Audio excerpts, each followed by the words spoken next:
Hello, everybody, and welcome back to Bob and Weave. We are here. This is episode 28. We are finally back in the studio, and I've had Zach's pretty face. It's just right across the table from me. I am so happy to be back in the studio. Me, I can't even explain how happy I am to be here. me too. And we went from just me being in here all alone, all by my onesie for the last 3 months, to now there's 4 of us in here. We're also joined by Jordan Geiger, who is an organizer with the South Bend chapter of Black Lives Matter. So thank you, Jordan, for joining us. Hey, thank you for having me. Yep. And then we also have here who's sitting quietly by in the studio, his friend Kat, who's making sure that Jordan doesn't say anything silly while he's here. So we asked Jordan to join us today because in the wake of everything that's happening right now, that kind of got spurred from the George Floyd murder in Minneapolis, there's a lot of the waters are very muddy right now on social media and the news and everything, and this event and the things that have happened from that, as you know, Zach and I being a couple of white guys. I mean, Zach has a little more. You've talked about your background before, Zach, but for anybody that's just listened to this episode, can you talk a little bit about your background and how you're affected by racism and things like that? So yeah, I mean, as I explained a couple times, but I grew up in a biracial household. My stepfather, my father figure, for the last so I'm 35. For the last 32 years of my life, has been a black man. My sister is black. Well, my sister is biracial. My brother is biracial. Grew up that way. I mean, that's just, I knew no different, But over the course of my life, I've witnessed racism over and over and over again, even though it wasn't directed at me. Like, I was there. I witnessed it continually. I witnessed my father being harassed by police. I witnessed my brother being harassed. I've witnessed, people saying horrible things to my sister. I mean, it's just, I have a different perspective, even though looking at me, like I said before, I'm a heavily tattooed middle-aged white guy. What the hell do I know? Mm-hmm.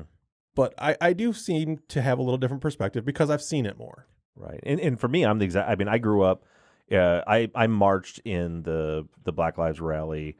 I don't know if they called it a protest or a peace march. People called it, but I marched through town here in Buchanan a couple of days ago, and for me, it's just like I wanted to do something because I have no frame of reference. I mean, I'm obviously a white guy. I grew up in a white family in a predominantly white town, but also in a town. One of the organizers at that event pointed out that I think she said she was from Buchanan, that she grew up here and never felt racism. So it wasn't really on my radar because I happened to grow up in a small community that, we had, a few black guys in my class, but it like wasn't a thing. Nobody cared, So, growing up in the ignorance of youth, it's been, it's always seemed like everybody's talking about this racism stuff, but to me, it's like, it doesn't really like, my friends Josh and Ryan, like nobody cared what color their skin were. But then, luckily with my my main career, which is the Truth and Justice podcast, I've now, traveled the world and been to a lot of other places. I've walked the inner cities of Baltimore and have seen firsthand what it's like to be a minority in a place like that. When I was in Baltimore, I was really shocked to see there was the guy that I was walking around with was showing me there's little cameras up all over the place, and they're all in the rougher neighborhoods. And he said that those cameras are there so you and I can walk down the street just fine. But if all these black people that are here, if 2 or 3 of them are walking together on the street, the police will be there that quick, and they'll harass them, and they'll do stop and frisk, and they'll do all these things. And it was enough to open my eyes enough to see, like, this is not right. This is a problem. I don't know what it's like to be harassed. I tell the story sometimes how, Mike, our producer, when we used to live in a subdivision in Bridgman, and we used to play airsoft just for fun as grown adults. You'd never believe that we were adults.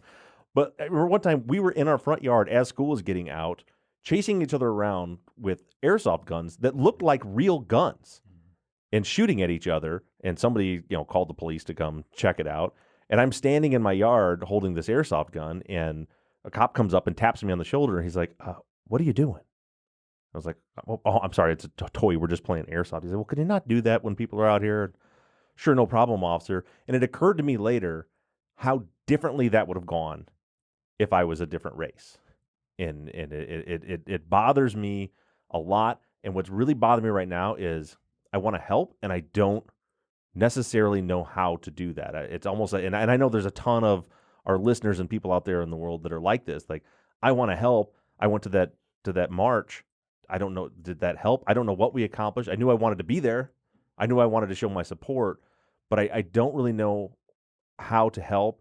And I also don't have I'm getting a better grasp on what Black Lives Matter means, but I don't fully understand it. So I guess a good start, can you explain a little bit how you got involved with the Black Lives Matter chapter? And if you can give us, in your words, what does the Black Lives Matter movement mean? So the Black Lives Matter movement started in 2012, around the time that Trayvon Martin was murdered by a rogue mall cop, essentially, Right. in Florida. A lot of folks were moved by that shooting, and the founders decided that they convened a bunch of activists from all over the country, and collectively decided that they wanted to launch a movement around the protection of the lives of Black people. So that was the origin of it, was the murder of Trayvon Martin.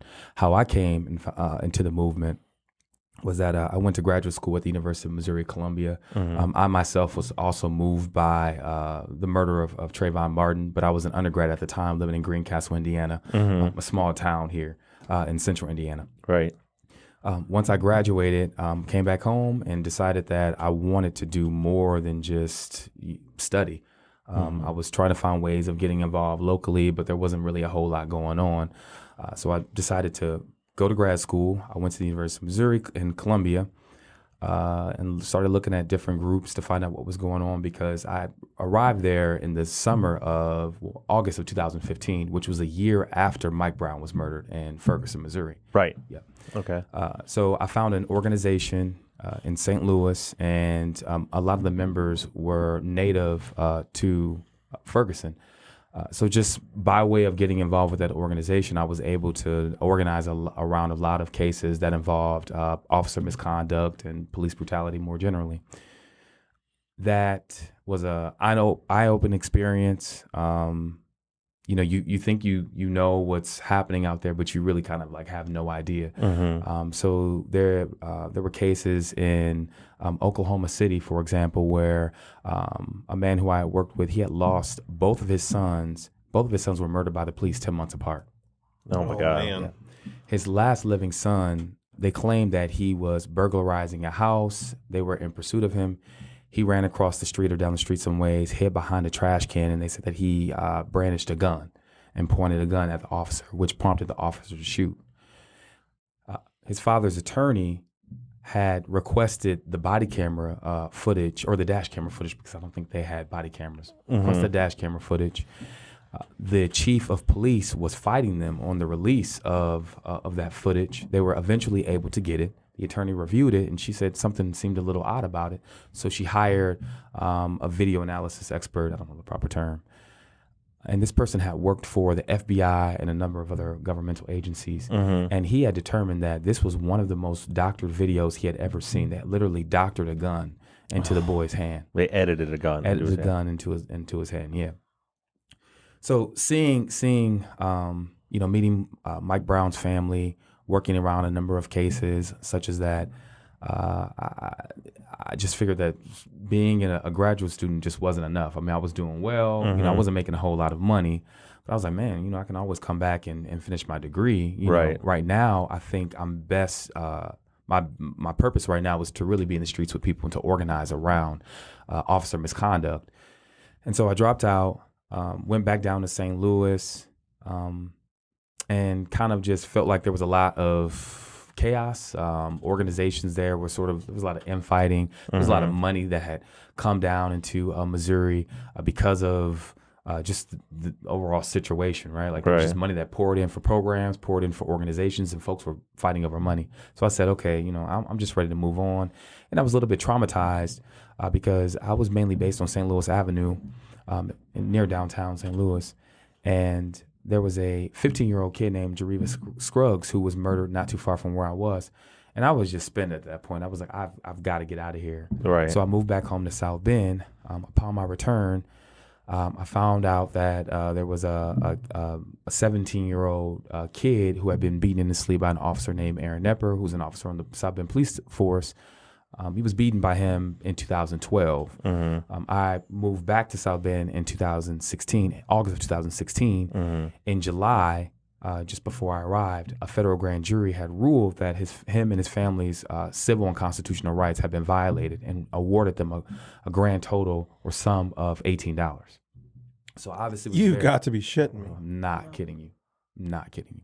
So obviously, many in the community were devastated because they had been going through this process for 4 years only to get $18. And the reason why they got such a small amount of money is because the jury essentially said that, well, you're saying that there's all this like mental and psychological damage, but there's no medical evidence showing that. And the reason why they didn't seek out medical attention is because they didn't have medical insurance. They didn't have a way of paying for it, right? So that moved me. We started a campaign really to raise awareness around Aaron Nepper's record because he has multiple cases of misconduct where he has violated the rights of many citizens. At one point, I heard he had like around 30 or so complaints against him. So we were organizing around a Fire Nepper campaign. We understood that they couldn't retroactively go back and fire him because they kind of gave him a slap on the wrist when it all first happened. But we wanted to make the community aware of the fact that he was a problem and that he needed to be watched and he should not be on our streets. He's not fit to serve the South Bend community. Right. So that campaign went on for a while, and we decided that it was smart to form a group around the Black Lives Matter movement, given the fact that they had a national platform, they had a national voice, really an international voice, to be honest with you. Right. And so we just started having discussions from there. And, we were organizing around things such as housing, education, economic development, policing. We had called for a civilians review board. We had called for body cameras, which had already been called for by the South Bend Common Council, which is our city council, back in 2014, after Michael Anderson, I think he was a 29-year-old black man, either late 20s or early 30s, he died in police custody. Essentially, they said that he was resisting arrest. He was running away from the officer.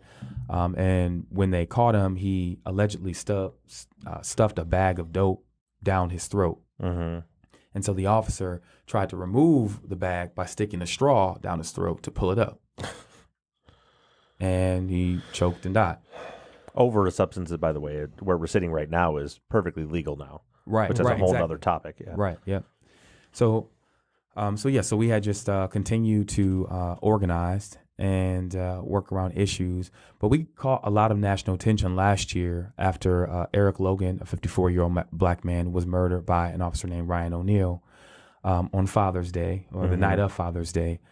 There were allegations that he was out burglarizing cars, that he had stolen a purse, in a radio or a stereo of some kind, and he had a knife on him. But most people in the community didn't believe that story because he wasn't known to carry a knife. It's kind of like, okay, at South Bend, like what person who lives in a community with high crime would carry around a knife instead of a gun? Right. And he wasn't known as someone who, and they've openly said this, he wasn't known as somebody who would steal, but he was known to, maybe sell weed or something like that. Right. So if they were like, okay, if you would have said that he would have had some drugs on him, we would have believed that. Right. But you're saying he had a knife, you're telling us that the person wore this shirt, but he was actually wearing this color shirt. So there was just all of this suspicion around that case. Well, we started demanding that Ryan O'Neal be fired. Officer Aaron Nepper was also involved in that case.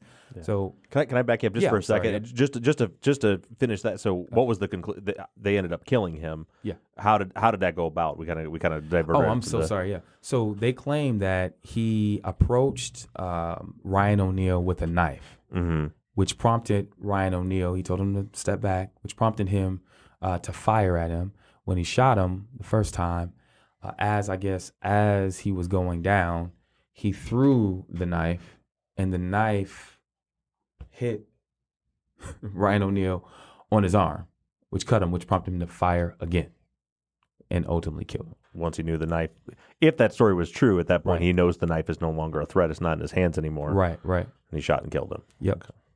So the community was obviously outraged because Eric Logan was very well known on the west side of South Bend. And it just hurt a lot of folks. And so we just started aggressively organizing. Our mayor at the time, Pete Buttigieg, was running for president on the Democratic ticket. And so the news media just swarmed South Right. Bend trying to find out more about Mayor Pete's record, around his history of policing, and about the case of Eric Logan. And so things just sort of took off from there. We were in the national spotlight. We went around and we actually traveled the country bird dogging Mayor Pete. We were supported by the Black Lives Matter Global Network and a number of other organizations, LGBTQ organizations, Black Voters Matter in the South. They also engaged in campaigns to bird dog him in cities where they're stationed. And so that's how we became an official chapter, because we got a lot of national attention. Okay. The executive director saw that we were serious about our business and that we were well organized. And so, yeah, now here we are. Now, can you break down for not just my audience, our audience, but us as well, what is the Black Lives Matter movement about? What are the goals of the organization? Because if you, depending which news you're watching, it's a radical terrorist group to it's saints on the other side. But what is, from your perspective, what does the Black Lives Matter actually mean? What are we trying to accomplish? Yeah, so the Black Lives Matter movement, which is global, is really about affirming the lives and humanity of Black people. It's about empowering us. It's about ensuring that we get the investment that we need in our communities. It aims to fight for reparations for Black folks, given the history of slavery and genocide against Black and Indigenous peoples in this country. So that's really at a broader level what the movement is about. Now, we do have a policy platform. There's I guess what you would call another organization, but it's all connected. It's a coalition of organizations under the banner of Black Lives Matter, but it's called the Movement for Black Lives. And they have a very detailed policy platform that calls for divestment and investment, which is divest from the police, divest from institutions that are destroying Black bodies, and invest in institutions that are going to empower us, invest in our communities, invest in Black businesses, invest in our public education. So that's essentially what the movement is about. And that's why you see so many folks in the streets right now with Black Lives Matter signs, is because they really are out on the forefront doing the hard work of fighting for communities across this country.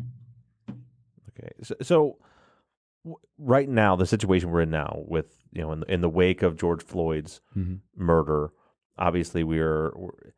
I guess let me give you my perspective. I'll let Zach chime in too. My frustration is, so I'm an outsider in just about every way. I'm an independent. I very much don't believe in either party. I think they're both extremely corrupt, and I think there's a lot of lip service and not a lot of action.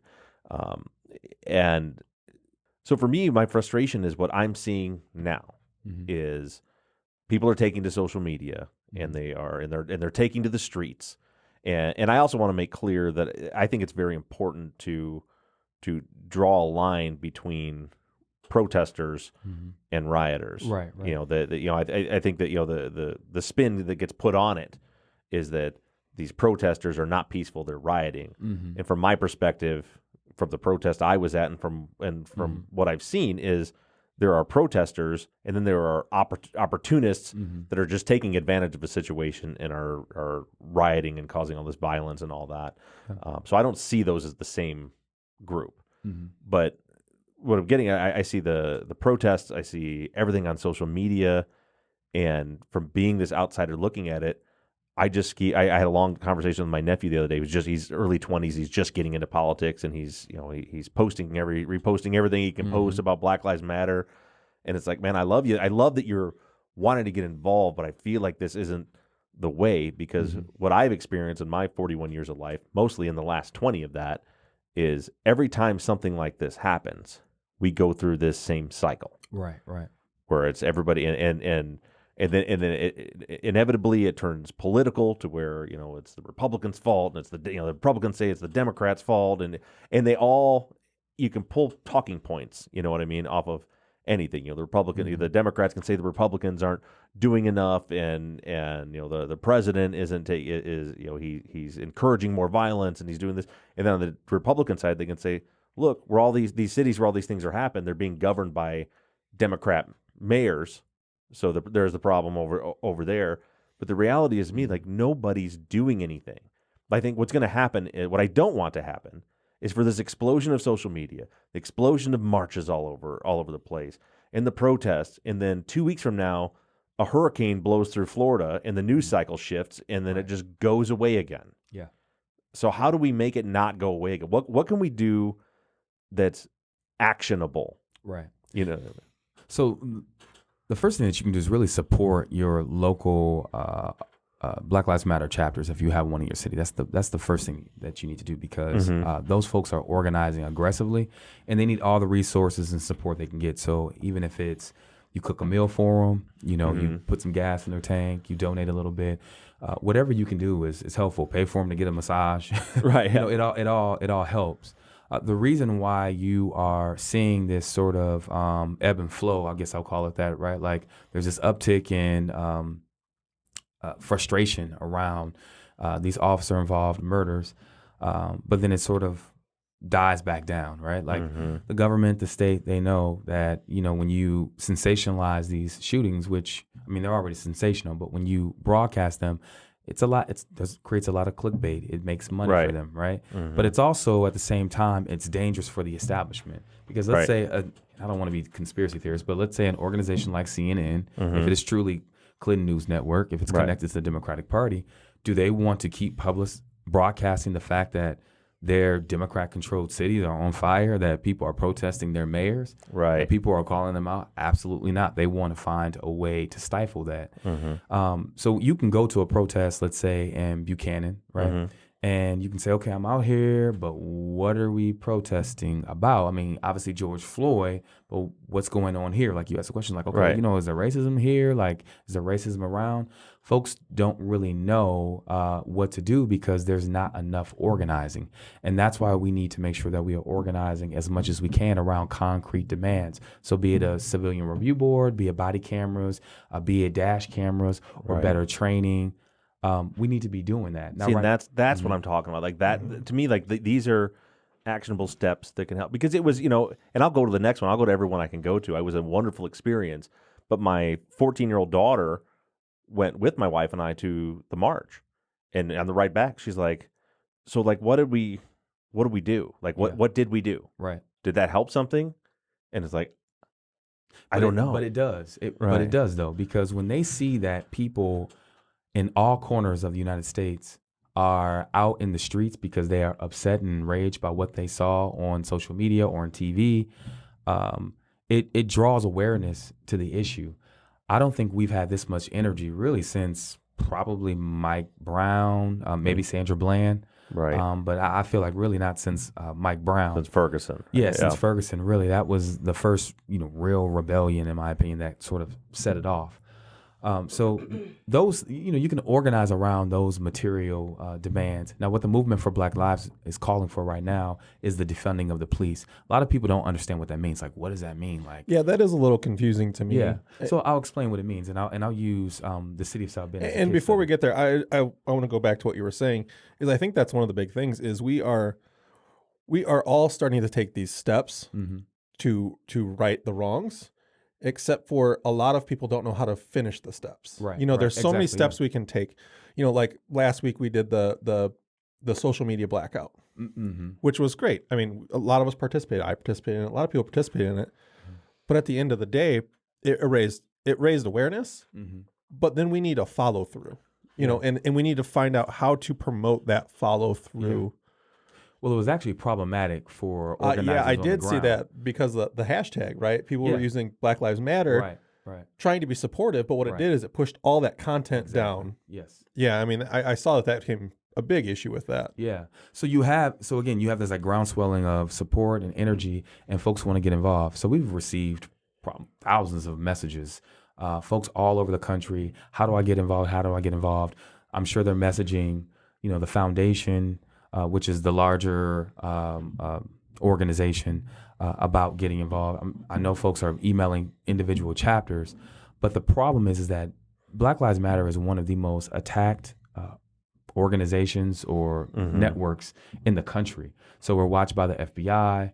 we're constantly guarding against infiltration because we don't want folks to enter into the movement and then they bring chaos, right? Right. So one of the dangers is, like, for example, there was a protest in Mishawaka and it was labeled Black Lives Matter. Now there's only we're the only official Black Lives Matter chapter in the state, but there are also two other groups, one of which in Gary used to be a chapter. So there's only really 3 legitimate Black Lives Matter groups in the whole state. So they had a protest and I ended up going and really had to kind of help to organize it and arrange it because, well, now if anything bad happens, Black Lives Matter march Right. goes wild. But it's not a Black Lives Matter march. It was, a group of young women who were moved by what they saw and wanted to have a protest or a demonstration of some kind, and things can go off. You can have agent provocateurs in the crowd who are FBI informants or whatever, who will throw rocks and some of the activity that we're seeing, those are agent provocateurs, who are trying to incite violence against Black folks. But then at the same time, Dr. King said that a riot is the language of the unheard. So we don't tell people how they can respond to their violence, but we certainly don't encourage rioting and we don't encourage folks to loot.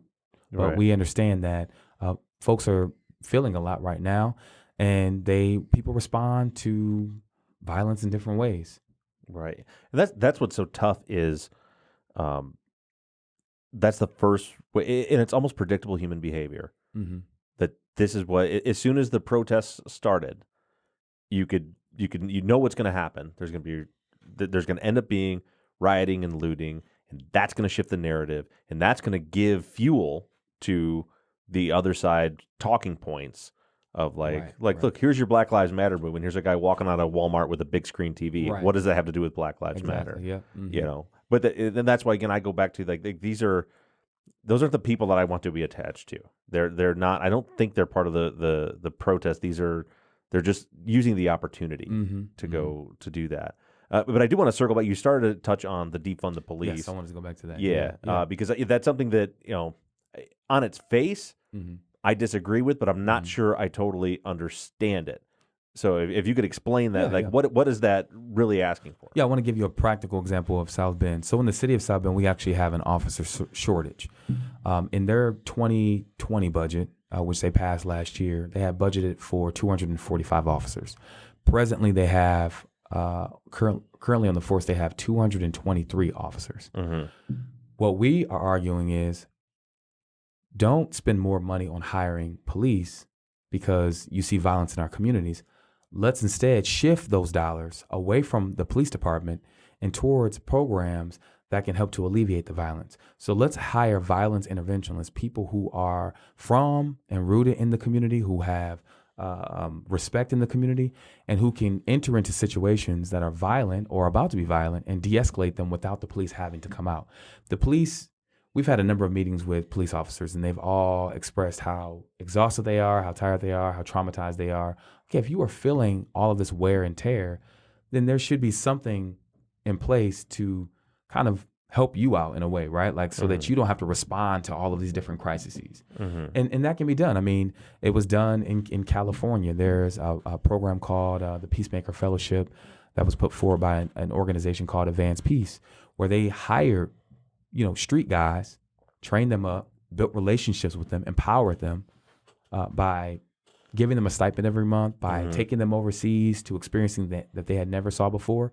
And they used those folks, and they started out with 5 guys. They used those folks over the course of, I think, 10 years or 8 years to bring down the violence by building relationships with people, by checking in on guys who they know, because they target people who are considered active shooters, people who are doing That's right. People who are doing the shooting in the community. So they have these guys go out and build relationships with them, and to steer them away from crime. And they actually reduce violent crime in the I think it was Richmond, California, I believe, by 76%. Oh wow, 76%. And even in our own work, I mean, and I'm not a trained like crisis interventionist or anything like that, but over the last year, we had Black Voters Matter come. They were on a tour going around registering folks in communities of color. And they decided to come to South Bend because we had a lot of national attention, and someone had tweeted at them like, hey, can you stop by South Bend? So they came. We were in a low-income housing project. We had registered all the adults to vote. We had fed kids. It was fun. It was festive. We were playing music. I mean, it was just like beautiful. It was like, oh my gosh, like this is magical, right? Mm-hmm. Well, as they were pulling off, we were all waving at the bus, bye, bye, bye. They're in this big, huge, nice bus that's like beautifully decorated. Well, once the bus pulled off and left, there was a fight that broke out between two neighbors who lived down the street from each other. Two women came down, jumped one woman, and they went back to their homes. The woman came out. She went down to go fight them, called her family. They were pulling up. And as they were nearing their home, we just ran down there and got in the middle of it all and just, stood with our arms out and just, walked in. I mean, I'm sure you worked in public safety. You understand de-escalation. And it, the situation calmed itself down. She went back to her house. She was visibly angry, but there wasn't any more altercation. There was no fight or anything that broke out for a second time. Right. But when the police came, the officer was like demanding, what's her name? I need to talk to her. I need to know what's going on. We're like, hey, Councilwoman Regina Williams-Preston is helping to de-escalate the situation. She's talking with her, trying to get her to calm down. The woman is not in a position at this moment, mentally in a position to talk. Right. Let her cool down, because if she comes back out here, she's going to, her adrenaline's going to go again. She's around police officers. She'll get hyped back up. So he just demanded that he talk to her. And we looked at him and said, look, like right now, you are escalating the situation and making it worse when we are trying to calm things down. You all have 20 police vehicles out here right now for a fight between 3 people and really 2 women. Right. 20 vehicles. See, and that's I don't disagree with your point. I think that programs, especially if there's case studies where it's worked, I think that would be an incredible asset to add to the system. My concern with, like as you said, being in public safety, and I was a firefighter, I wasn't a cop. I worked with cops, but what I know is it takes training and equipment to do your job properly. And so I see the issue with the police as being a lack of that. You guys were able to step in and de-escalate that situation. Those officers, most officers don't go through very much de-escalation training. It's like a little piece in the police academy. We actually had on the Truth and Justice podcast, we had a case where there was an officer that was getting very violent with. It happened to be a student of mine at the college who videoed it and was screaming at this kid and threatening to, and pulled him out of the car. Long story short, we did what I wanted to do, something positive. So we did a fundraiser and we raised a couple $1,000s to fund a de-escalation course to come down to the city of Niles and for all the officers to go through it. And actually, and we ended up doing like a train the trainer, so we could get one of their officers trained to teach it, right, and make that part of their curriculum. So, my concern with that is if you shift funding away from them, the first place they're going to cut, they're not going to take people off the street. The place that they're going to cut is they're going to cut training. They're going to cut equipment that I think needs to be mandatory in every police officer and needs to be maintained so it's always working are body cams and dash cams. So when I hear like to shift the money from the police to that, I love this part of it, right? I love the idea of the peacekeepers within the community to help and de-escalate, but I fear that taking the money from the police, said they're going to leave the same officers on the street. They're just going to stop training them. They're going to stop giving them proper equipment, and then I feel like ultimately the problem could end up being worse. Mm-hmm.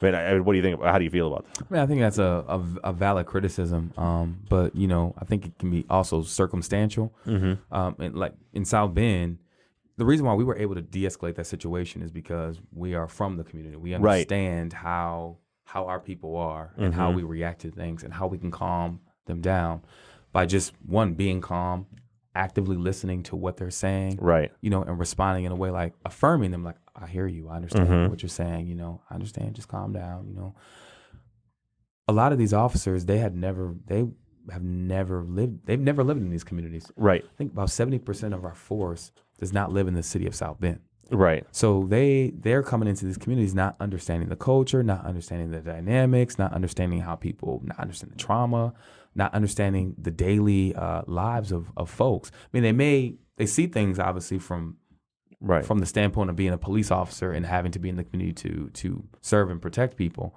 But they don't understand what goes on within our households and in just our everyday lives. Right. Now, I think the point that you raise is strong. It's a good point. But the relationship is strained for a reason. Mm-hmm. And when you have a strained relationship like that, from my experience, what I've seen in South Bend is they show up when everybody's dead. They show up when the bad stuff has already happened. Right. When they're tipped off to things, they don't come in and try to de-escalate. No, they let folks do what they do. And then they come in with the cameras and the news and they say, oh, look how bad, look how bad this is. This is why we need more money. This is why we need more police officers because it's so bad. This past weekend, myself and Kat were at, I guess, what we call like a stunt line. It's like a bunch of cars on the west side. They go and drive down a particular street. Folks are drinking, hanging out. It's like kind of a summertime ritual. Right. Well, things have been getting a lot out of hand lately. So it's building up. People are posting about it on social media. Oh, it's live, it's live, it's live. Now, there was already just a major shooting out there. So you know that something's bound to happen. So I wanted to go out, just one, to see my friend, kick it a little bit, but also just to keep eyes on, okay, we have people who are affiliated with the police department. We have a group violence intervention program that is connected with the South Bend Police Department. Okay.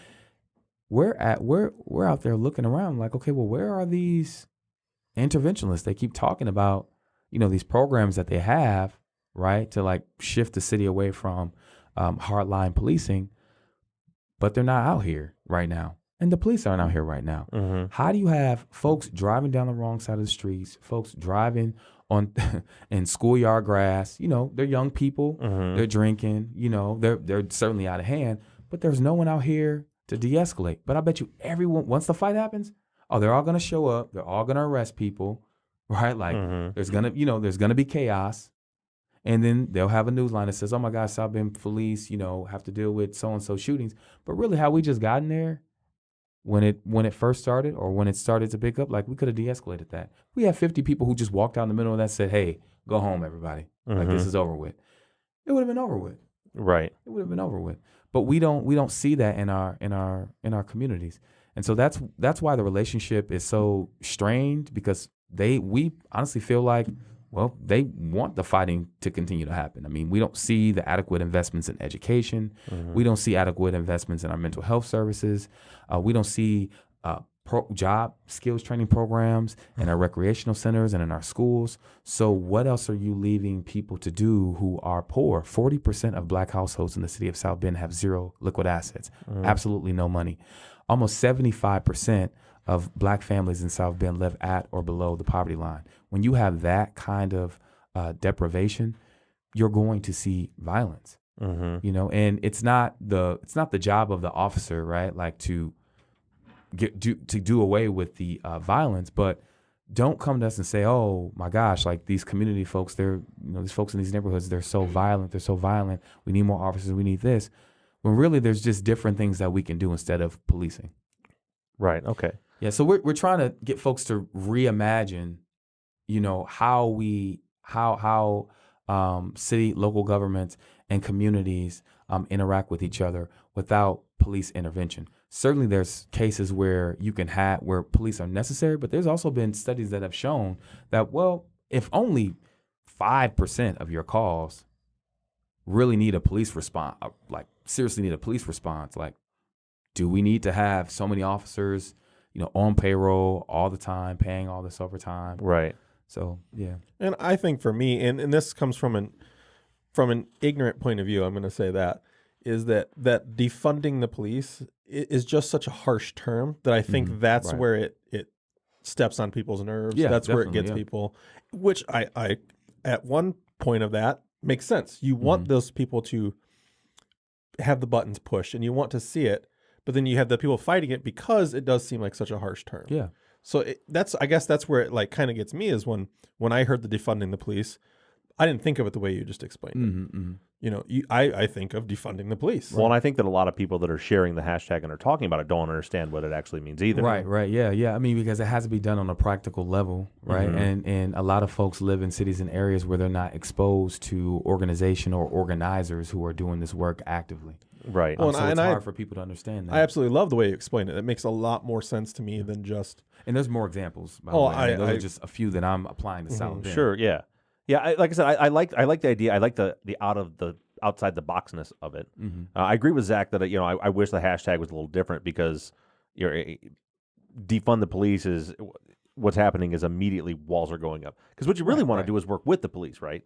Like you, as far as no, I mean, it's just Black Lives Matter is not an organization that works with the police. We fundamentally believe that the police are an arm of the state that is bent on destroying black bodies. The history of policing is based in slave catching.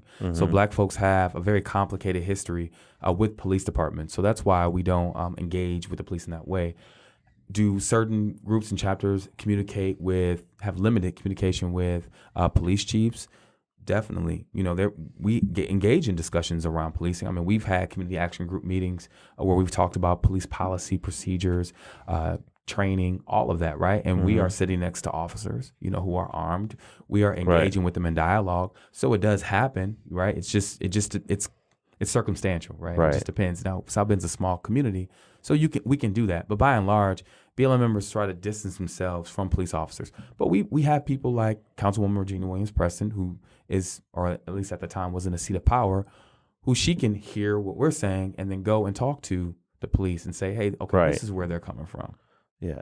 It's to me, it feels like, so say, for example, what you guys are discussing happens, the defunding the police, where they take some money from the police budget and put it into this, to me, like that, there has to be some intercommunication there. There has to be a work together with the police in order for that to go well. Right. You know what I mean? Like they can't be completely separate. So it seems to me that in order for something like that to happen smoothly, there's got to be a way to work with the police to come to that compromise. Right. If that makes sense. Yeah, like I said, it's all very circumstantial. I mean, these conversations, they do happen, right? Now, I may not be sitting with Chief Ruskowski, who was the chief of police for the South Bend. I'm not sitting in his office and having a one-on-one conversation with him. Right. That's not about to happen. But if we're at a city council meeting and I'm on the mic, and you're doing your budget presentation, and I go up and I comment, and then you respond, then we are engaging in a kind of dialogue. Now, it's limited because of the nature of bureaucracy and government and Robert's Rules of Order, but you're hearing my perspective, I'm hearing your perspective. Sure. So we're exchanging ideas. Right. Now, ultimately, I don't control the purse strings. So it's on the city council, the mayor, and the department heads to decide how that money is spent. But what we are doing is we are actively we're putting ideas out there. We're putting ideas out as to how we can address this issue of violence without having police intervention. And one way to really look at it is, you can take a community like this right here. I'm sure you all are investing 40 or 50% of your money into the police department. Now, you may be in public safety more generally, right, which would include, the health department, firefighters, right? But, you all in this area, like, you don't have police driving down your street. I'm sure, like most folks here, their kids go to decent schools. There might be some after-school programs available. Well, in these urban communities, they don't have that. Right. And that's the argument that folks are making. When you looking at these suburbs and you don't see a police presence, it's because there's resources in their communities. They have folks who own their homes and the wealth is being recycled, right? Like homes are being passed down. They own small businesses. Their kids can go to recreational centers. They have libraries that have good Wi-Fi and good working computers and activities and programs for them. In these neighborhoods that we're talking about, particularly on the southeast side of South Bend, where there's no community center around for kids to go to, and this is one of the most violent communities in the city of South Bend, where 40% of the population in that area is either 19 years of age or younger, and there's no community center for them. What do you expect? And it's one of the poorest communities in the city, and also one of the most violent. And we know, based on sociological research that there's almost a 1-to-1 correlation between an increase in poverty and an increase in crime.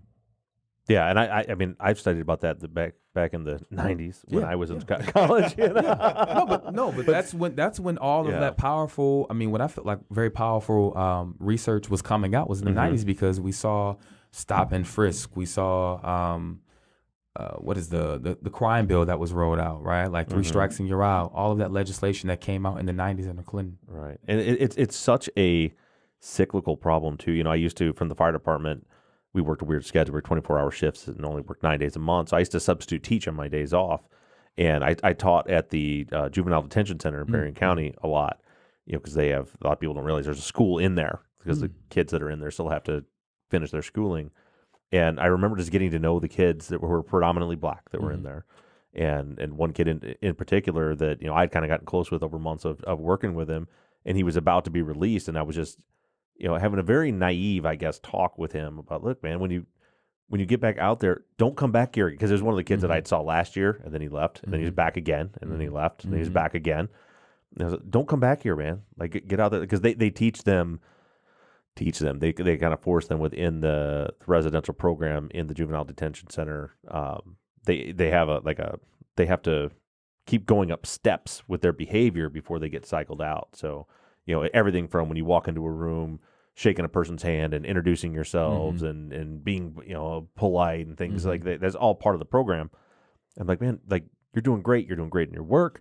You're doing great with your interactions with all these people. You've told me about things you want to do with your life. When you go home, take that with you and don't come back here. Yeah. And I remember him just, it was just heartbreaking. The kid was probably 14, 15 years old, crying, just saying, Mr. Rupp, I can't. If I go home to where I live, which was Benton Harbor, which was, you know, a bad area, a part of Benton Harbor, and I act like this, he'll get picked on, or he'll be targeted. Right? Yeah, I mean, his words to me were, "I'll get killed." Right. I can't act like this when I go home, and so he falls right back into the, and it all, a lot of it has to do with the poverty, and it becomes cyclical, and there's got to be some kind of intervention to help. You know, to help with that, and I love the idea of focusing resources in a peaceful way into that area. You know, I don't think you and I will probably see eye to eye on the defunding part, but I respect your position on it. In the defund the police concept, say in particular the city of South Bend that you're familiar with, is the goal and the hope to completely eliminate the police department, or just to take some of the funding away from the police department? The short-term goal right now is to take funding away from the police department and to hire interventionalists. As a public school teacher, and again, I'm getting these kids from the southeast side, this community I was telling you about, that's extremely violent. Is that your day job? You're a teacher? Yeah. I mean, we're done now, right? Because it's summer break. But I see the kids, and I'm like, whoa, okay, I see you moving closer towards gang affiliation. I see that you're bringing drugs, you know, into school. Some of you are bringing guns, you know, but they're just young people who are living in incredibly difficult situations. Oftentimes their father is either locked up, their mom is a single parent, and they're struggling with multiple kids. So they're having a hard time, and they don't feel like they're being heard, listened to, cared for. And so they act out in certain ways to get attention.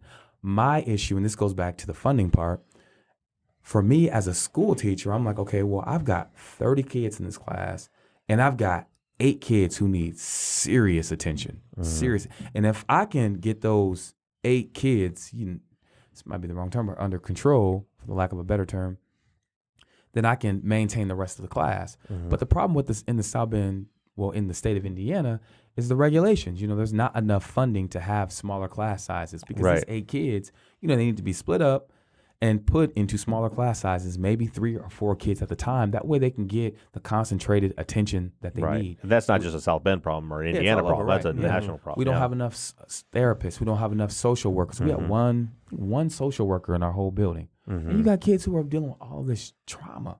Right. All this trauma. You have teachers who are exasperated because they're tired because of the behavior of the students, because of all the challenges. You know, and they're not getting paid enough. The paraprofessionals are underpaid. So a lot of times, a lot of teachers call off. And when they call off, the paraprofessionals who would normally be in the classroom assisting the teachers to help with behavior management and instruction, now they have to go and sub in a class. So Right. instead of me as a emergency permit teacher who has no experience teaching, who has no training teaching, I'm just somebody who has a degree, and they are like, hey, you got a degree, can you come teach? I'm in a classroom with a bunch of kids who have behavior issues that I have no training on how to deal with, right? And I'm trying to instruct them when they've already seen 5 different teachers in the last year, and for the last 2 years of their education, the teachers have quit, and they have not really learned math. So you're sitting in a classroom being forced to learn material, right, at the 8th grade level, when really you're more on the 5th grade level, but you've just been passed through because the system is just keep passing you through, Right. so that money, comes in. So it becomes compounded and extremely complicated, and it's a recipe for disaster, and that's why we see what we see. So that's why we're saying let's spend less on policing and more on empowering people in our community. It's as you say that. Now, I don't have any, firsthand experience with that, but my sister is actually a teacher for Benton Harbor. Oh, okay. And I've heard her talk exactly what you were just saying. All the issues that you've said. She literally has to create her own curriculum for the kids, but not only create it, fund it. She has basically funded their whole curriculum for the school year out of her own pocket for these kids. Yeah. And it's baffling to me. Yeah. And you're not making much money. I'll be honest here. I made less than $2,000 a month teaching. Yeah. I'll be honest. What can I can't buy snacks and games and stuff with that. I have to pay bills, Right. Yeah. No, I'm going to put her kind of on blast. I love my sister to death, but yeah, they don't make enough. They don't hardly make any money. She lives with my mother. You know what I mean? Like she lives at home with our mother, even though she's got a full-time job because they don't pay her well either. Yeah. A professional job at that. Yeah. That requires a degree. Right. To get and that's another massive issue. And man, I don't know what the answer is. Maybe it's the defunding. So my perspective on it is I'm not that far away from your line of thinking on it. I just feel like the solution. I see the same problems that you see.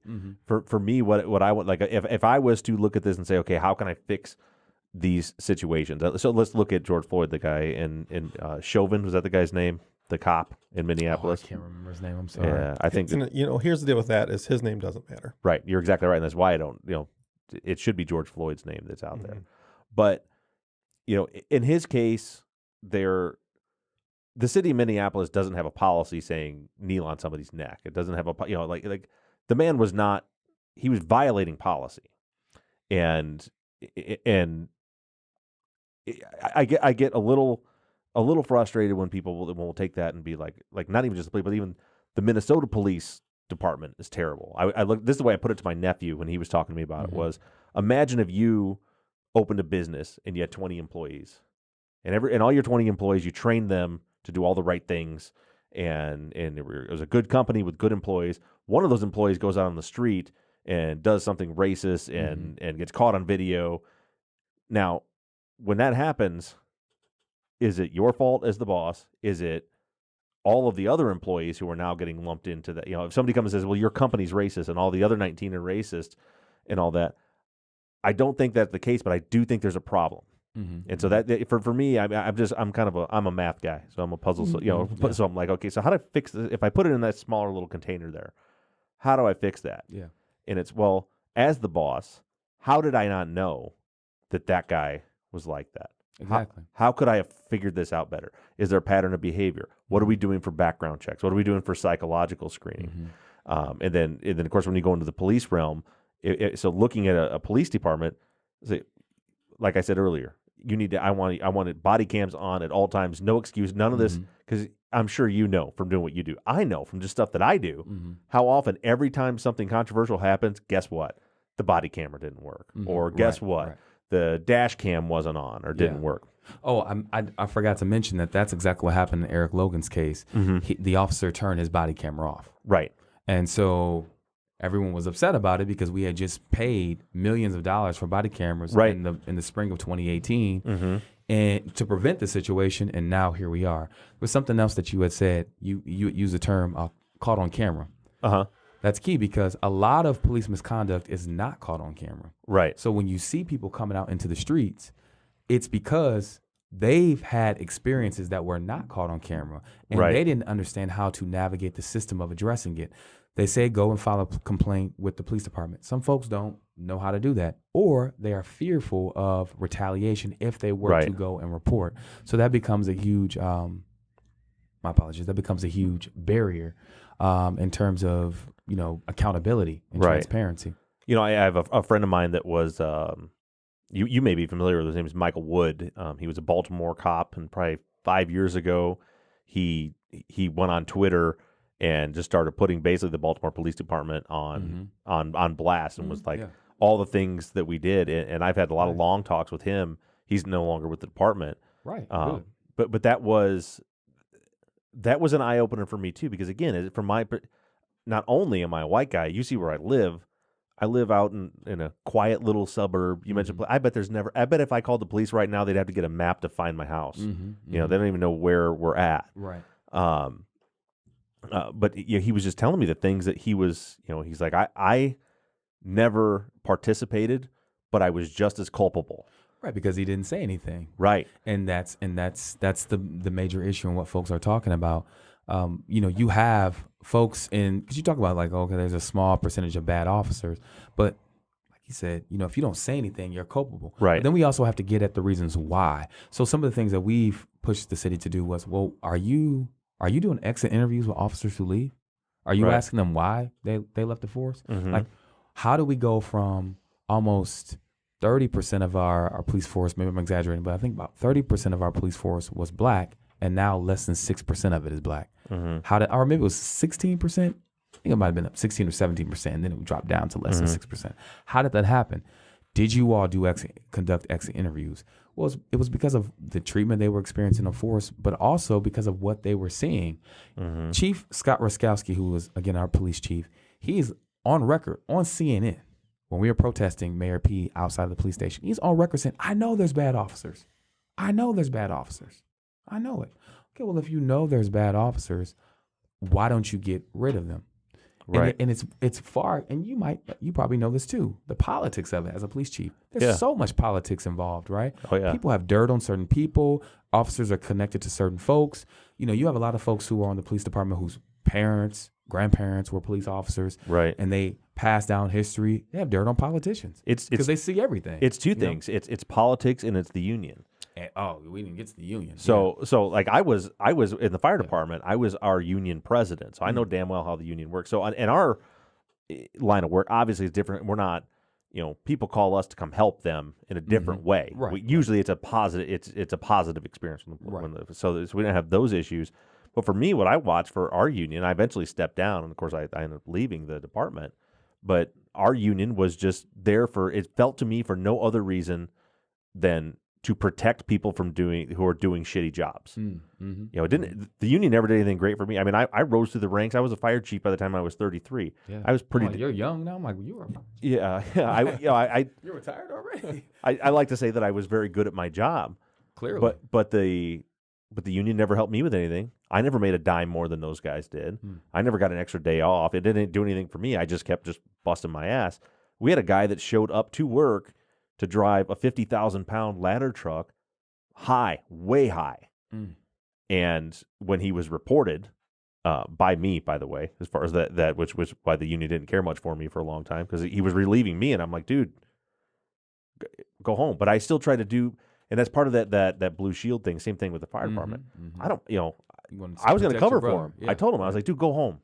I'll stay. Come back at noon. I'll work over for 4 hours. Come back and I'm fine. He just insisted. It was just eating. I was a brand new 21-year-old kid firefighter, and finally I called the chief. I'm like, I'm worried. He's he's high, and he's at the station, and he ends up going through, and they test him, and his levels were through the roof, and they fired him, and then the union then fought to get him his job back. Now, when he put at risk so many people's lives, it'd be no different than coming to work drunk. Right. But that was my experience with the union, and that's like going back to what you were talking about with, why don't you get rid of them? It's politics, and it's the unions. Yeah. Yep. Yeah. Because I mentioned Aaron Nepper, who is an embattled officer. He has many cases of misconduct. Deshaun Franklin, he was involved in Eric Logan's case. He beat up a white Notre Dame minted golfer. He attacked Jonathan Ferguson, who was a 7-Eleven store clerk, where him and 2 other officers who were also embattled forced him to take the cinnamon challenge. And this person had cognitive disabilities, a differently abled person. So you have officers like that who are problematic, but they rise through the ranks of the force. So here he is now. He's already getting paid public dollars to do his job, which he's doing poorly. But then we're also paying for his education at IUSB so he can get a master's degree, so he can become a captain. Now he's also being rewarded with a higher position within the union. Now he serves as the union treasurer. So now you're giving him some serious institutional power. And he's also working the night shift, which is, for all of us who are from South Bend, like, we know that shift to be the worst shift. Right. The most violent shift. The most aggressive shift is probably the best way to put it. Yeah. Well, it's probably a combination because there's exceptions, but for the most part, the new guys are the guys inexperienced guys, are the ones get put on the night shift. It's also the time when a lot more of the crime is happening, and it's just it's just like fire and gasoline. I can imagine.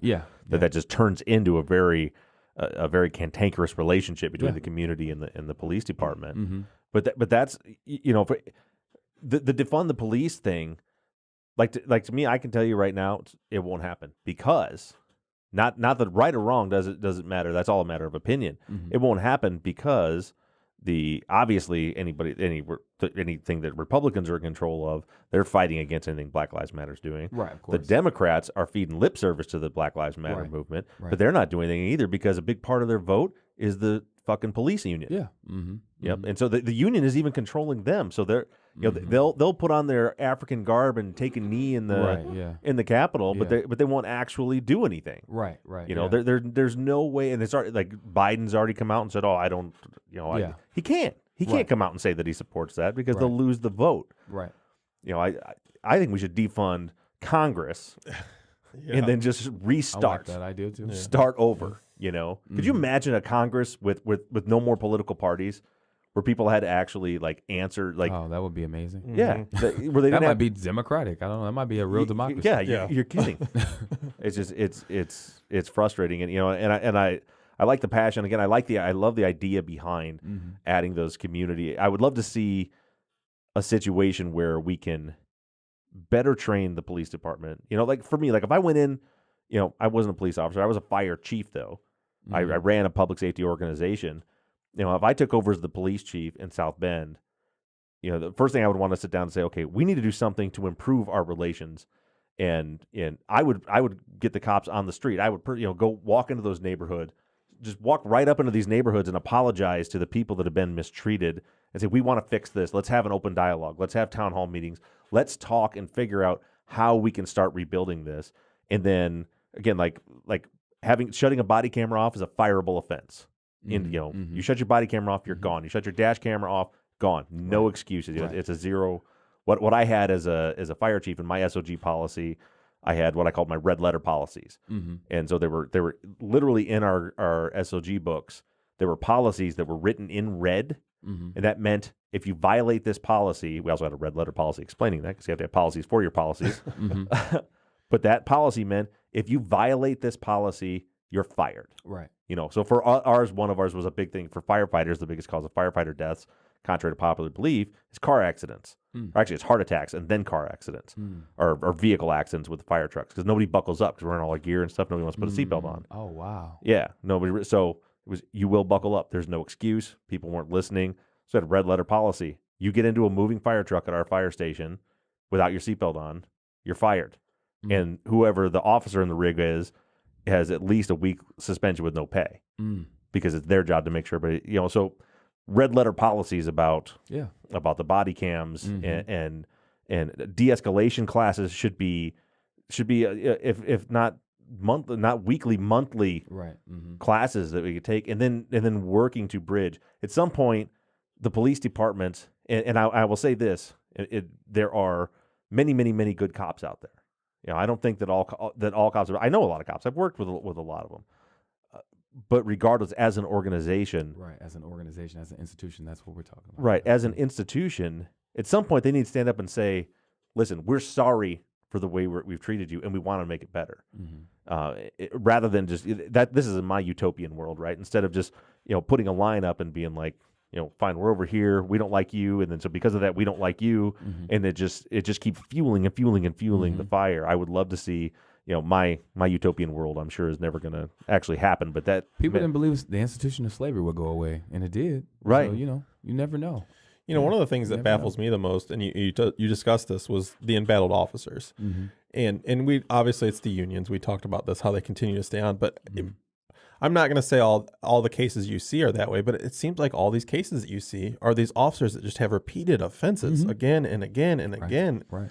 And it just baffles me as to how these gentlemen, women, whoever they are, continue to have jobs. I mean, it just doesn't make sense to me because, like Bob said, and like we all know, not every officer is a bad officer. They're not a bad human being. I mean, that's how I try to look at it. Is a human being? They're not a bad human being. But you have these people that are just shitty people. How do they not have repercussions? How are they not being taken care of? I mean, that gets me. And how do we fix that?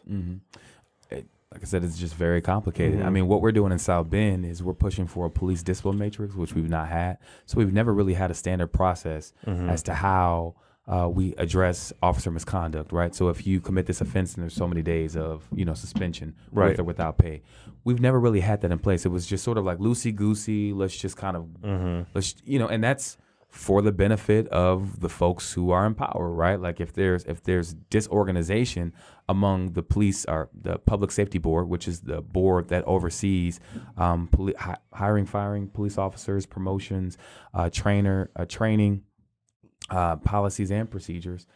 If there's disorganization there and a lack of accountability there, then folks are just able to do whatever they want to do. The Board of Public Safety, by and large, is just a big rubber stamp. I mean, when you go to the meetings, there's like no discussion about why this officer is, standing before them, why this officer is in this situation. It's just sort of like, chief makes a recommendation, okay. And that's it. No real discussion, nothing. All in favor, aye, and then that's it. Move on. Yeah, move on. So we're trying to disrupt that by having a police discipline matrix. We're also pushing for a civilian review board, which is in the city of South Bend, is in the form of a police complaint board, and then also an IDI, intercultural development inventory, which is essentially I call it a test that really looks at your mindset as to how you're able to adapt in certain situations with cultures and folks that you've never really been around. And there's like several stages of it. We have somebody who's a qualified administrator who can administer that test. And we actually brought that to Mayor Pete. So this is when we talk about things being political and why certain things don't get done, right? So we went to Mayor Pete at the time and said, hey, we can administer this test and we can figure out which officers don't necessarily have biases, but they have some work that they really need to do. Right. And if they're found to have some kind of limitations, then we know that we can remove them from certain communities where they might not need to be. Move them to a wider, safer community instead of being in a community that has a lot of chaos and a lot of black and brown folks who they don't understand. But instead of doing that, and it only takes like less than an hour to generate the results for 200 and something officers. Right. So it could have been done like that. But instead he said, well, what we're going to do is we're going to hire this firm for $181,000 and we're going to pay for them to produce a fancy report for us. Right. A consultant. Yeah, a consultant. I've had many consultants come into organizations I've worked at. Yeah. And so after the death of Eric Logan, the chief of police in the mayor's office issued an executive order saying that all officers, when in contact with civilians, had to have their body cameras on, because the way that the policy was written previously was that they had the discretion as to whether or not they would turn it on. Now, it shouldn't be mandatory in all situations. I mean, you have like cases like rape, where body camera doesn't need to be on, right, for the sake of someone's privacy. Right. But for the most part, we need to know how our officers are interacting with our civilians. Well, and then the other piece of that is something needs to be done with that data. And that's an issue that I have with Sue. So, like, even if they have their body cams on, nobody ever reviews the body cams. Reviews it, exactly, right. Unless there's, like, a known issue. Right. So, like, I was able to, in the case I told you about where we did the de-escalation, I had enough relationship with the state police post that I called them up and said, look, I'm about to produce this story let's sit down and talk, and let's look at the body. It wasn't body cam because he had shut his body cam off, but the dash cam we had. And so we sat down and watched the dash cam footage. But had I not done that, or had there not been a complaint, no one would ever look at it. So what needs to happen is to find out exactly what you said. How are officers interacting with the civilians when there isn't a known problem we know about? Right. How does your officer interact with someone at a traffic stop? Right. Where everything goes normal. Right. What's his attitude? How's he speaking to this person? Because that stuff is cyclical. So if a cop pulls you over, maybe you get a ticket. Maybe you don't even get a ticket, but he's an asshole to you the whole time you're there, or makes racial comments or implications, even if you don't get the ticket, and walks away. You're harboring that now, and then you're going to tell everybody you know about it. And now, I'm a big love person, and I feel like it just ends up just building just hate on both sides, and it's going to collapse. It's collapsing already. Yeah. The system, the interaction between police and the black community is collapsing. I think it needs to be fixed. Like I said, I'm not really in support of the defund the police movement, but I respect the position. I'm glad that we had you here to explain, because our whole thing is so our listeners now understand it and they can make up their own minds about it. And they should look to different cities because different cities are doing different things. It's not a uniform, kind of thing, right? Or a uniform prescription. So in the city of South Bend, I'm just speaking to what we're doing, right, to address, policing in our community and how we are looking at how we can defund the police or divest from the police department and invest in our community. Right. I like that. So before we go, and I know we've hit this a couple of times, but like I mentioned earlier, I talked about, the community as a whole has started taking these steps. What can we do as that community to finish these steps? So you don't know me. I mean, we literally just met. Yeah. I'm a small business owner in downtown St. Joe. I tattoo for a living. I own a tattoo studio. Nice. Okay. I'll have to come visit you. Yeah, absolutely. She's looking for a tattoo. Hell yeah, come see me. But I want to do my part to help.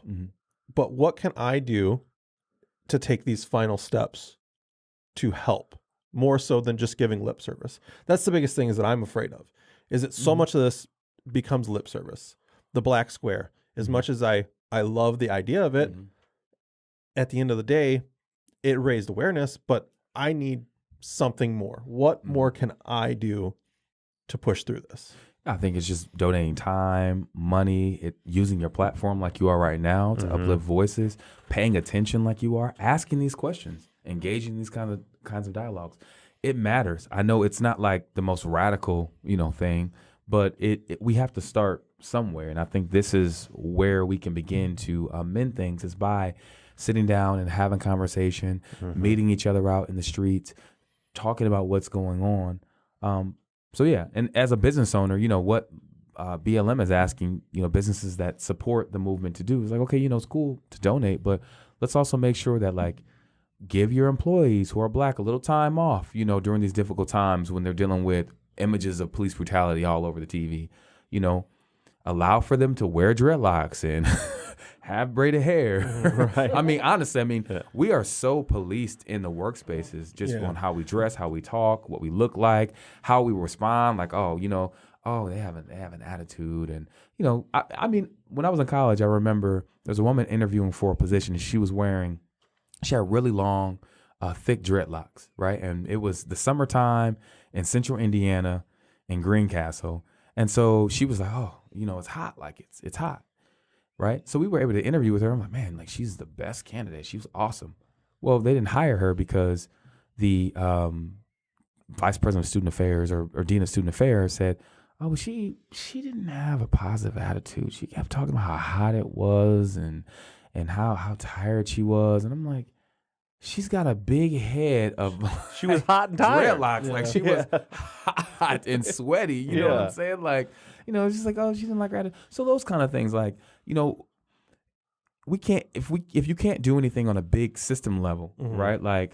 Do what you can do within your means to improve the situation. I mean, honestly, no, that's perfect. And that's, as I sit here, I have a very inclusive business. I mean, I tattoo, we deal with everybody. We love everybody. We deal with every sexual orientation, every race. You know, none of that bothers us. But I could see as other businesses what you're saying. You know, but it makes perfect sense. But I think that's a big thing is understanding where we can take those final steps. If they wear a Black Lives Matter mask to work, like let them wear the Black Lives Matter mask to work. Don't be like Martins and tell them, no, you need to take this off because it's offensive, you know. And I think that if there's one thing that I've learned from I know you don't know much about our other show, the Truth and Justice podcast, but that's all about a grassroots movement, and we work to get wrongfully convicted people out of prison. But that's awesome. But the whole idea behind it is that it's a crazy concept. Is that a bunch of individuals, if we come together and do something, we can make drastic change. And we can. We've walked people out of prison. You know, it's happened.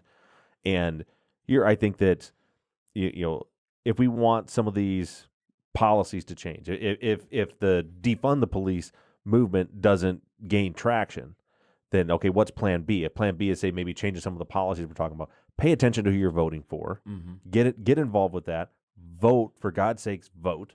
You know, that's why, for the right person, please. Right, yeah. Not just because they're Democrat. Yeah. But that's why the Democrats will never do this, in my opinion, is because they see the police union vote as being a stronger asset to them than the black vote. You know, because the percentage of the black folks that are coming out to vote is so much lower than it should be. No, it's not that, actually. Is it? It's not that. It's that the police union is organized. Right. So, like in the city of South Bend, the police don't live in the city of South Bend, so they're not most of them are not voting for the mayor. Right. But their union has a lot of money. Their union has a lot of money and a lot of influence. Right. Well, the police union can create consequences for you, right? Because officers could just say, "Hey, we're going to leave." A third of South Bend officers are eligible for retirement. Right. Right. So they can create consequences that way. They can decide to spend against the establishment candidate or back the Republican candidate. So they are more highly organized and more willing to create consequences for Democrats or any elected official if they do not vote in their favor. Unfortunately, African Americans, just because of the nature of our history and our relationship with the Democratic Party, we just, by and large, we just go in and hit Democrat. Right. And I understand that. But for my opinion, we have to create consequences for Democrats. That's why when, I don't know if you saw this on social media, when P. Diddy said, we're going to withhold the vote. Oh, they freaked out. They sent every black Democrat to come out and shame him because here is this influential hip hop icon who's a billionaire saying, "Joe Biden, you need to have a black agenda. And if you have a black agenda, we're withholding our vote." That scared the mess out of them. That's powerful. It's powerful. That is powerful. You know why? You know why? Because when Hillary Clinton ran, folks were like, "Look at her history. Look at what she did." So black folks, they didn't go and vote against her. They just didn't show up. Right. And so when you look at those margins where she lost, like in states like Michigan, right? Yeah. You have where she lost by 60 or 70,000 votes. And Jill Stein, who I voted for because I live in the state of Indiana, my vote really doesn't count for a Democrat in the general election. So I support third party.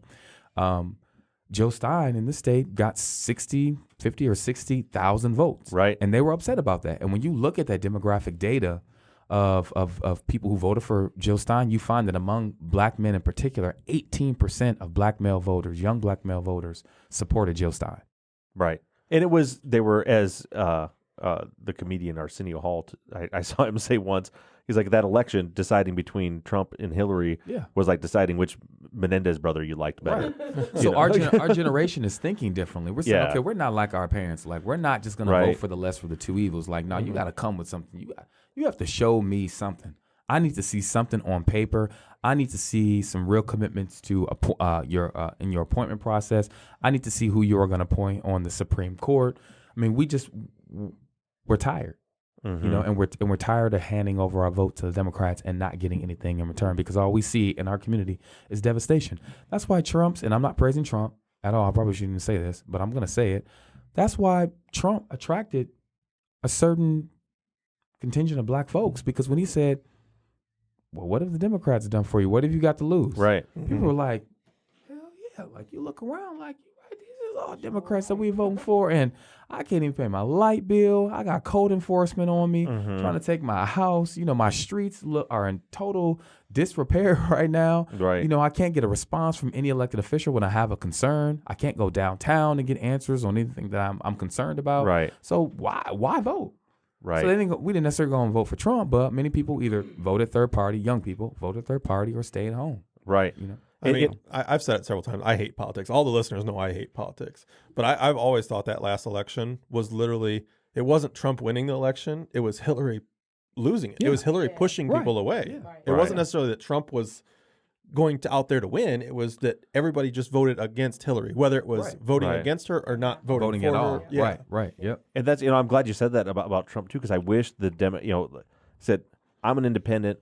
I don't like Trump. I can get behind some of his policies, but as a human being, it scares me to death that he's our president. And so this in this next election cycle, we looked at the field of the Democrat candidates. I'm like, okay, we've got some options here. There are some candidates. We did a whole episode on Cory Booker. We did one on Kamala Harris. we never got to. She dropped out before we got to it, but we did one on Yang. We did one on Bernie. I want to do one Warren. on. I want to do one on Gabbard, Tulsi Gabbard. Oh, Tulsi Yeah, Gabbard. Tulsi. We talked about Okay, Tulsi Gabbard. I really liked Amy Klobuchar. I thought she was a nice moderate. But we had a field. We had women. We had LGBTQ representation. We had Anybody to stop Bernie. That's what I saw. yeah. To me, that's the way I look at it. That's right. That's But just my perspective. I'm sorry, I was a Bernie supporter. Yeah. Oh, yeah. Anybody who could stop Bernie. Kill votes away from Bernie. Come on. yeah, exactly right. And then I don't know if you feel that way, but that's how I feel. I think I think my opening line of one of our podcasts was the DNC is fucking on Bernie again. Yeah. Yeah. But that was the first thing out of the gate. But it was just like, I'm looking at that, and when Trump said that, and when it made such a dynamic shift, because it's true, whether if you're a Democrat listening to this, it's true. They can, and I was talking to my nephew about this, and he's like, well, Trump, and look at this violence in Trump. I'm like, Ferguson, It's been there. all these were happening during Obama, and then you go into the Absolutely. Bush's years, it was happening during Bush. Right. They're all just talking. Right. Nobody's doing anything. And that was probably the smartest thing Trump ever said in his campaign was, what have they done for you? Yeah. And now Obama will tell you that he increased federal funding to go to police departments, local police agencies, if they in fact incorporated some of the recommendations that came out of his 21st century policing report. And one of those recommendations was that local governments move towards community policing. That is what we talk about when we talk about defunding the police. Okay. Is let's move towards community-driven public safety, right? So, I mean, for the lack of a better term, let's not use police officers. Let's use a community interventionist. Let's our interventionists. Like let's do something different. Let's not respond with violence. Some of the things that we even looked at in South Bend, we had a discussion about is where the gun is situated. Maybe instead of having a gun where they can quickly grab and draw, right? Because it's just sort of like muscle memory. Let's put a taser there. Right. So that way. Put the gun on the other side. Yeah, put the gun on the other side, right? That way they have to at least reach over and, maybe there's more of a thought process there like, oh, shoot, like, no, I don't need to do that. So there's been some science that has shown that has worked a little bit in terms of reducing violence in these situations. But there's a lot that could be said. Right. Well, we are running out of battery and running out of time, but man, thank you so much, Jordan, for coming in. This is an awesome chat. We'll probably be back again sometime. I'd love to pick your brains some more, and just what I really appreciate is, besides you kind of educating me a little bit, is to have a conversation to educate the audience, everybody listening, to at least understand what Black Lives Matter is all about. Yeah. So I appreciate that. And Kat, thanks for hanging out with us. Yep. Yeah, thank you guys so much for joining us. We really appreciate it. Yeah. It was a wonderful conversation. Thanks for thinking of us and reaching out. I appreciate the tweet. No problem. Oh, hey, real quick, how can people get a hold of you if they need to? Yeah, so they can email us at blm.southbend@gmail.com, or they can follow us on Facebook, which is just Black Lives Matter South Bend. You can message us there, or you can also message and follow us on Twitter at @BLM South Bend. As well as Instagram. Oh, did I say Instagram? Twitter and Instagram. I'm sorry. It's at BLM South Bend. Yep. That's perfect. Well, thank you guys very much. Zach, thanks for being my friend. Love you, buddy. Love you too, man. We'll see you guys next week.